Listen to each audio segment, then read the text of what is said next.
E aí, galera, tudo bem com vocês? De volta aqui no canal, sou o professor Kleber Victor Santos. Este é o canal Kleber Victor Interdisciplinar com um vídeo novo para vocês aqui. Começando aqui o ano letivo de 2021. Salve, salve a todas e todos. E vamos, a partir de hoje, sempre estar com vídeos aqui interessantes para vocês. E este ano também com muitas novidades. Aguardem. Vamos lá. Se você gosta desse tipo de vídeo, desse tipo de conteúdo, se inscreve no canal, dá aquela força, deixa o seu like, compartilhe. E se vocês querem uma parte 2 desse vídeo, deixa aí para mim nos comentários, ok?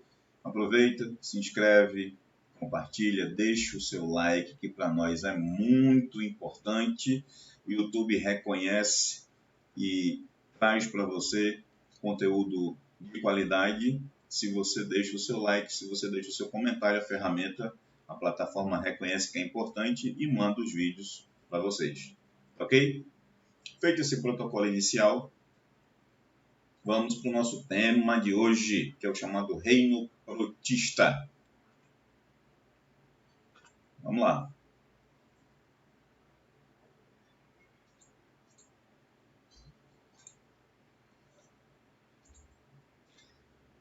Algumas características. Lembra, se você quer mais vídeos sobre protistas, deixe nos comentários que a gente vai para uma parte 2.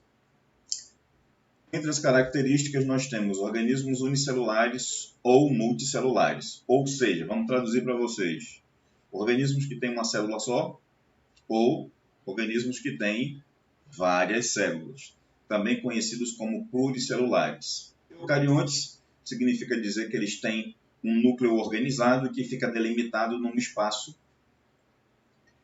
por uma membrana chamada membrana nuclear eucarioteca. Então, o espaço nuclear, ok? Ele fica delimitado, envolvido, protegido por uma membrana que tem a mesma natureza físico-química da membrana plasmática, chamada membrana nuclear eucarioteca.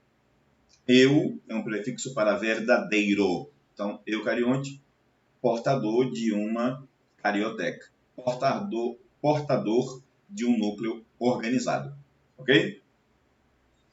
Heterótrofos significa dizer que eles não produzem o seu alimento, a sua energia, ok?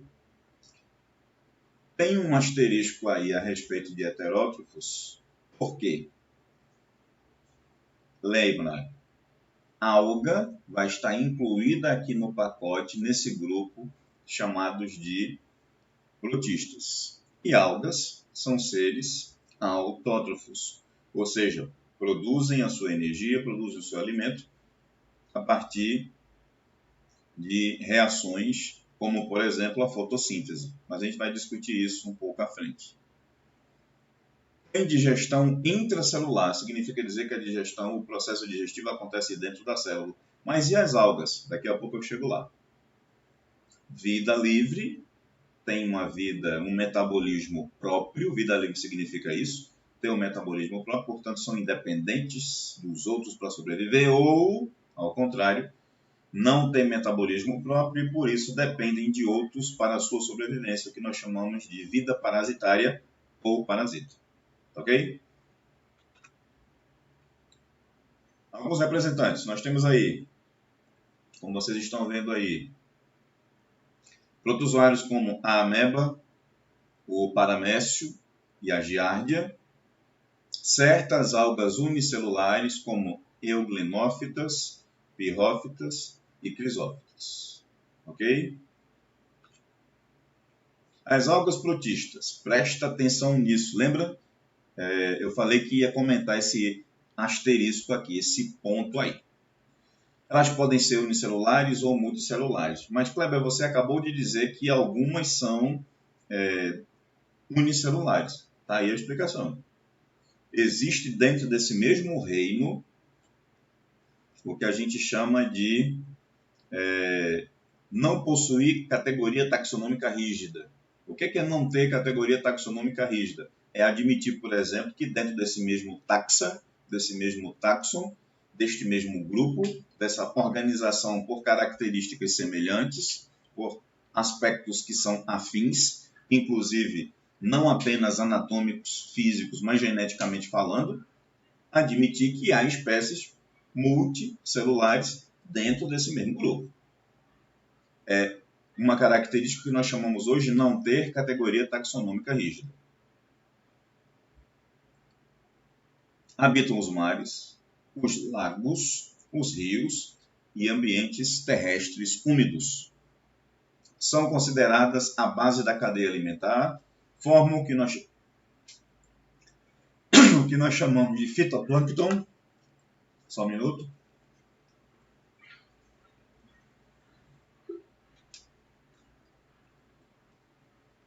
É assim mesmo. Já falei em outros vídeos aqui o que é o fitoplâncton, ok? Só dá uma buscada aí na nossa biblioteca aqui, na plataforma, aqui no YouTube, no canal, que você vai encontrar. São os maiores repositores do gás oxigênio na atmosfera. Podem viver isoladas, sozinhas ou formando grupos que nós chamamos de colônias. Colônias são associações de seres vivos da mesma espécie que vivem unidos fisicamente para vencer os obstáculos, as adversidades ambientais.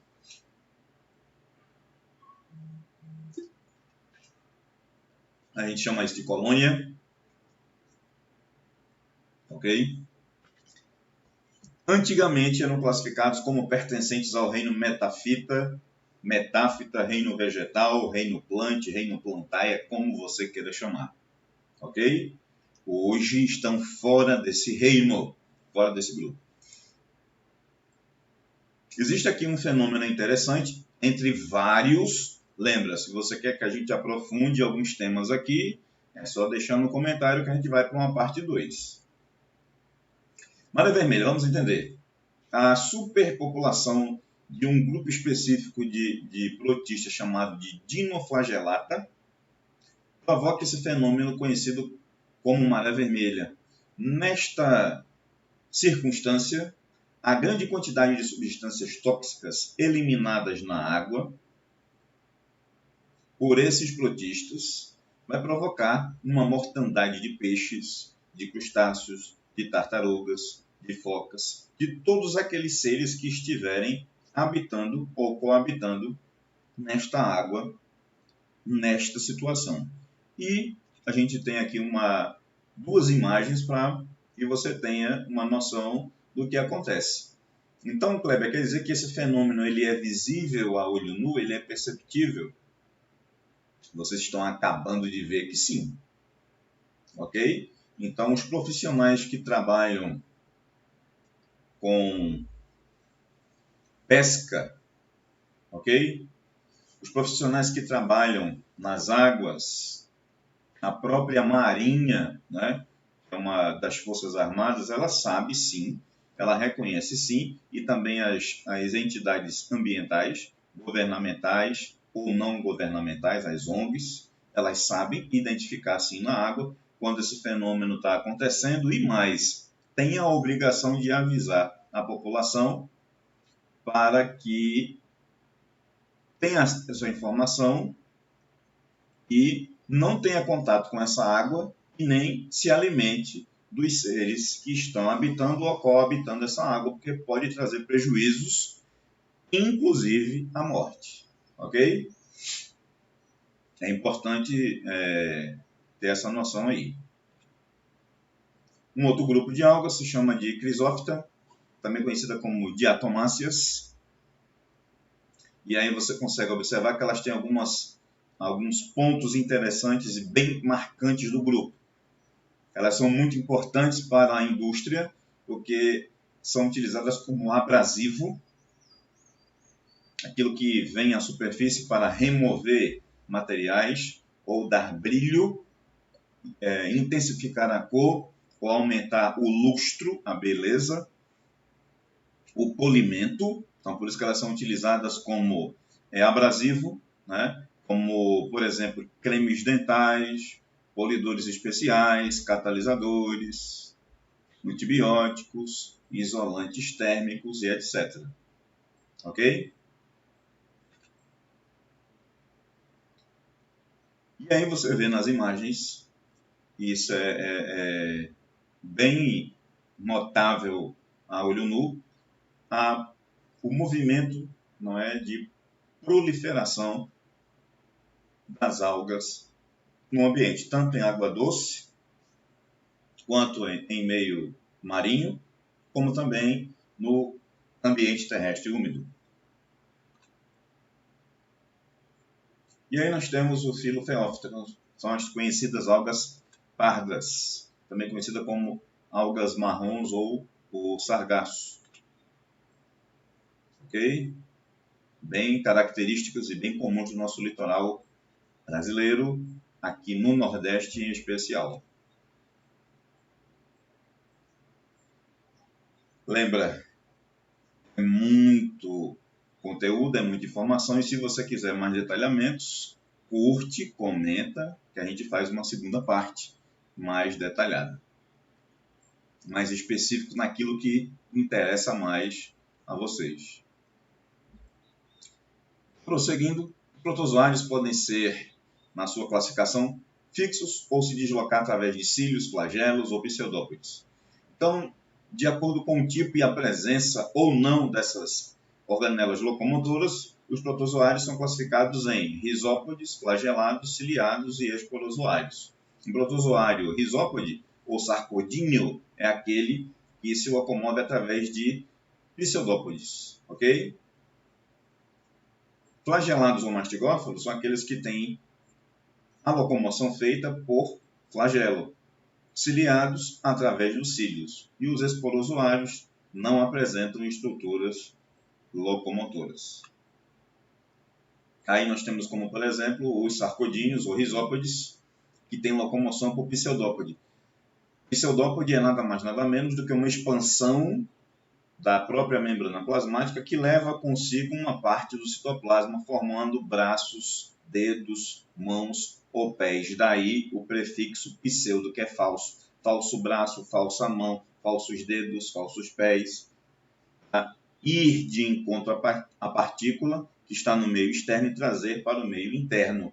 Chamamos a isso de expansão da membrana plasmática, que leva consigo parte do próprio citoplasma. Então, os sarcodíneos ou risópodes são aqueles que têm a locomoção por pseudópodes.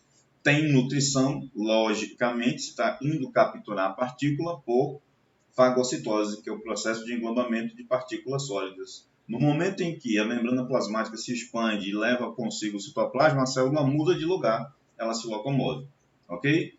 Apresenta digestão intracelular, há espécies de vida livre, que vivem na água, aquáticas, mas há espécies parasitas. Possui uma estrutura interessante chamada de vacúolo contrátil ou pulsátil, para o controle daquilo que deve entrar ou sair da célula por meio da osmose, esse controle dos líquidos junto com o solvente que deve entrar ou sair da célula é feito por essa unidade conhecida como vacúolo contrátil ou vacúolo pulsátil. Tem uma reprodução assexuada por meio de divisão binária. Uma célula adulta se divide em duas geneticamente iguais. Duas células adultas se dividem em duas geneticamente iguais. 4 células adultas se dividem em mais duas, cada uma das 4, e dando origem a células iguais à primeira. Então, o nome disso se chama divisão binária, bipartição ou cisparidade, quando uma célula adulta se divide em duas geneticamente iguais. Nome popular, nome genérico, amebas. Nós temos como exemplo aí a Amoeba proteus, que é uma ameba de vida livre, e a Entamoeba histolítica, que é uma parasita que provoca uma doença conhecida como amebíase. E aí nós estamos vendo, observando aí, do ponto A ao ponto C, o processo, né, de locomoção e de formação do elemento conhecido como pseudópode, e com o fenômeno da fagocitose, que é o englobamento de partículas sólidas. Flagelados ou mastigófalos têm locomoção por flagelos, vivem em mutualismo ou são parasitários. O mutualismo você sabe muito bem, não é? A gente tem vídeos aqui no canal falando sobre isso, é aquela relação ecológica onde há benefícios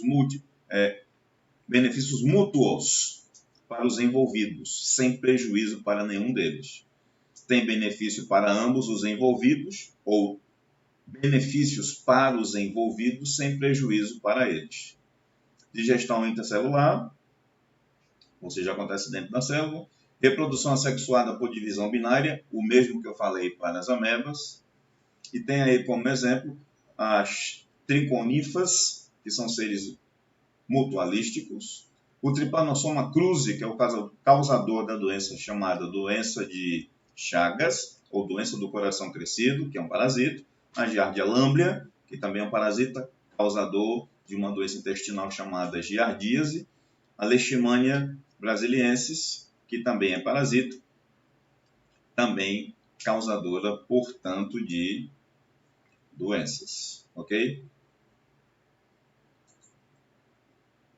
Aí nós temos os exemplos de flagelados. Temos aqui a Giardia lamblia, a Trichomonas, que também é um parasita, a Triconífa e a Espirotriconifa, que são exemplos aqui de flagelados que são mutualísticos. E aqui acima, Giardia trichomonas, que são exemplos de flagelados parasitas. Aqui embaixo, Triconífa e Espirotriconifa, mutualísticos. E aqui em cima, a Giardia triconífa, que são parasitas. Ok? Ciliados, nutrição pelo sulco oral, que é uma dobra da membrana plasmática para dentro da célula, funcionando como uma boca. Muitos autores chamam isso aqui de citóstoma, né? A boca da célula. Cito é célula, estoma é boca. Digestão intracelular, vacúolo contrátil e vacúolo pulsátil. Vida livre, mutualísticos ou parasitas. Reprodução assexuada por divisão binária e sexuada por conjugação. Tá? Conjugação, a gente vai ver isso, se vocês quiserem, numa parte 2 aqui. Locomoção por cílios, nós temos como exemplo o Paramécium spp, de vida livre, e o Balantidium colin, que é um parasita, causador de doenças intestinais. Tá? Eles são considerados os protistas mais complexos. Isso é interessante, é uma segunda parte desse tema, desse vídeo aqui no canal. Aqui nós temos, por exemplo, rapidamente, né, não vou detalhar, porque detalhe fica para a parte 2 aqui, da estrutura do Paramécio, que é o principal representante desse grupo chamado de ciliados. Ok? Você vê aí, aqui nas imagens, existe um grau de complexidade de estruturas celulares dentro deste organismo. E para fechar o vídeo de hoje, os esporozoários, no grupo deles, nós vamos encontrar protistas que não têm qualquer tipo de sistema de locomoção. Todos eles são parasitas obrigatoriamente falando, ou seja, não tem metabolismo próprio, portanto depende de outro para sobreviver. Os mais comuns são do gênero Plasmodium, que causam a malária, maleita ou impaludismo, e do gênero Toxoplasma, que causa uma doença conhecida como toxoplasmose. E aí está o representante. Então, se você gostou, deixe o seu like, compartilhe, que é muito importante aqui para nós, para que o YouTube reconheça que você tem interesse por esse assunto e comece a enviar para vocês esses vídeos.